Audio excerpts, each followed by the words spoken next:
because beer is very similar to beard. We just add a D. That's all. I have beer in my beard. Cerveza en mi barba.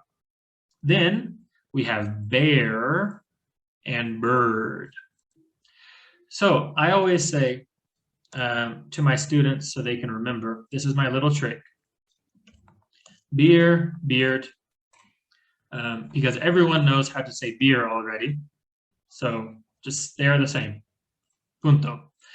Bear, my trick is to say, el oso está en el aire. How would I say this sentence in English? Bear is in the air. Right. So they rhyme. Esas dos palabras riman también en inglés. The bear is in the air. And then finally, bird, I say, el pájaro tiene frío.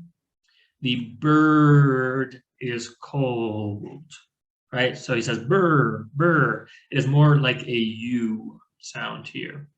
So instead of beard, it is bird.